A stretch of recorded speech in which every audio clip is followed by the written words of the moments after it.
పెద్ద పెద్ద పారిశ్రామికవేత్తలు వచ్చారు. వివిధ రంగాల మేధావులు హాజరయ్యారు. తెలంగాణ రైజింగ్ గ్లోబల్ సమిట్ లో స్పెషల్ అట్రాక్షన్ గా నిలిచారు నటుడు అక్కినేని నాగార్జున. సదస్సు ప్రాంగణమంతా ప్రభుత్వ పెద్దలతో కలియ తిరుగుతూ సమిట్ కి గ్లామర్ టచ్ ఇచ్చారు నాగ్. ప్రపంచ దేశాల నుంచి వచ్చిన పారిశ్రామికవేత్తలు ప్రతినిధుల మధ్య తళుక్కన మెరిశారు hero Akkineni Nagarjuna. Deputy CM Mallu Bhatti విక్రమార్కతో ఒకే కారులో సమ్మిట్ కు చేరుకున్న నాగార్జున సీఎం రేవంత్ రెడ్డితో కలిసి సమ్మిట్ లో పాలుపంచుకున్నారు. తెలంగాణ రైజింగ్ గ్లోబల్ సమ్మిట్ ప్రాంగణంలో ఏర్పాటు చేసిన స్టాళ్లను నాగార్జున పరిశీలించారు. తెలంగాణలో అన్నపూర్ణ స్టూడియో ఉందని, ఫ్యూచర్ సిటీలో మరో స్టూడియో నిర్మాణానికి బాలీవుడ్ ప్రముఖులు ముందుకు రావడం మంచి పరిణామమన్నారు నాగార్జున. అందరూ కలిసొస్తే గ్లోబల్ స్టాండర్డ్స్ తో పెద్ద నిర్మాణం చేయొచ్చన్నారు. ముఖ్యమంత్రి రేవంత్ రెడ్డి ఫ్యూచర్ సిటీ ఆలోచనను నాగార్జున ప్రశంసించారు.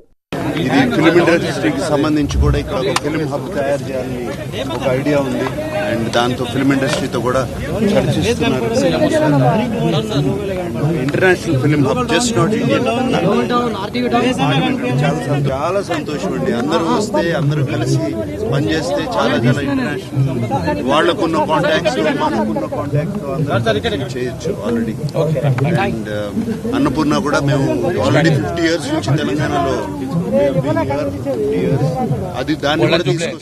సినీ రంగంపై సీఎం రేవంత్ రెడ్డి విజన్ బాగుందన్నారు నాగార్జున. హైదరాబాద్ కి ప్రపంచ స్థాయి స్టూడియోలు తెచ్చేలా రేవంత్ ప్లాన్ చేశారన్నారు. తెలంగాణ ప్రభుత్వ విజన్ లో తాము భాగమవుతామన్నారు నాగార్జున.